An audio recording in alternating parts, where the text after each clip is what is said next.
Hi, it's Paul back here with another story. And I wonder, do you like to make things?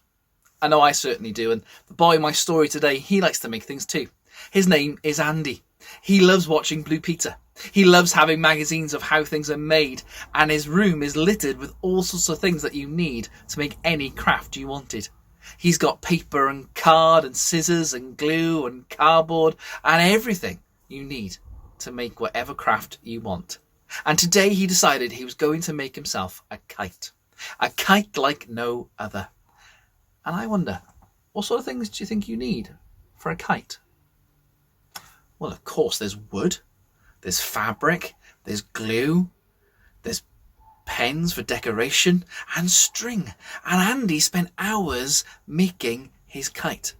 And when he'd finished, he was so pleased with how it looked. And he spent that night sleepless because he couldn't wait to show his friends his amazing kite that he had made. And you know, it tells me in the Bible that God made everything. He made the mountains and the rivers. He even made people like me and you.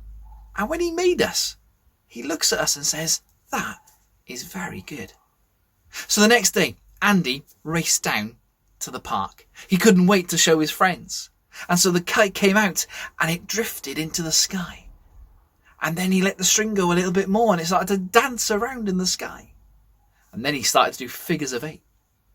Loop the loops. And everyone started going, ooh and ah, and all the amazing tricks Andy could do with his kite. And he was having such a fun time when, snap, the string came off in his hand. Andy couldn't quite believe it. He started to run after his kite. He started to jump in the air, desperately trying to grasp the other piece of string, but it was too late. The kite started doing loop-the-loops of its own. It started doing figures of 8 in the sky.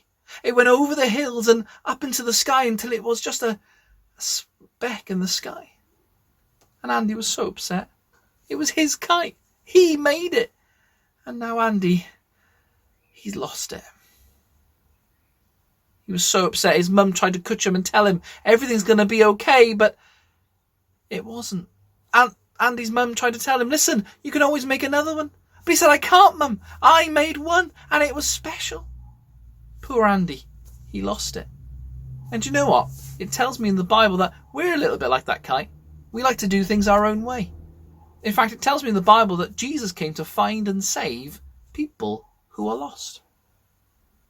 Well, Andy spent the next few days moping around town. And when he finally went back to school, he moped to school. He moped past the shops and up the hill back towards his house. Until one day, as he was moping his way home from school, he suddenly stopped. He looked in the toy shop window. He couldn't quite believe his eyes, but there it was. It was his kite in the window. It had an A on it and everything. And so he burst through the doors of the toy shop with a ding-a-ling-a-ling-a-ling. And he went up towards the shopkeeper. And he banged on the counter. And he waited because the shopkeeper took a long time to come. And when he came, he said, hello, how can I help you? And Andy tried to keep calm and cool and collected and went, well, listen, you know that kite in the window? Yes, said the shopkeeper. Oh, well, listen, said Andy, it's mine. It's got an A on it and I made it. It's mine. Can I have it back, please? And the shopkeeper went, no. See, it's got a price tag on it, see? So Andy desperately looked into his pockets. Well, how much is it then? And the shopkeeper went, £50 it is, see? And he went, 50? I haven't got £50. I've got 5p and a quirly whirly. What am I going to do with that? And the shopkeeper said, well, if you want it, you'll have to buy it back. So Andy raced home. He raced up the hill. He burst into his house and went, Mum, Mum, Mum, I found my kite. She went, oh, that's wonderful news, darling. He said, yeah, and all I've got to do is buy it back. And it's only £50. That didn't sit too well with Andy's mum. Andy's mum said, if you want it, you're going to have to buy it back yourself. And so that's exactly what Andy did. He did every job imaginable. He tidied his room. He did the dishes. He helped other people. He did the shopping for the old ladies. He helped people across the road. He did everything he can to get the money. And eventually he got his £50. And with it, he marched down to the toy shop. He burst through the doors with a ding-a-ling-a-ling-a-ling. He burst up to the counter and he showed his money to the shopkeeper. "Well, here's your kite back then," said the shopkeeper. And Andy proudly held his kite back in his hands. Because Andy, he made it. He lost it. He found it. And he bought it back. And friends, it helps me to remember that God, he made it.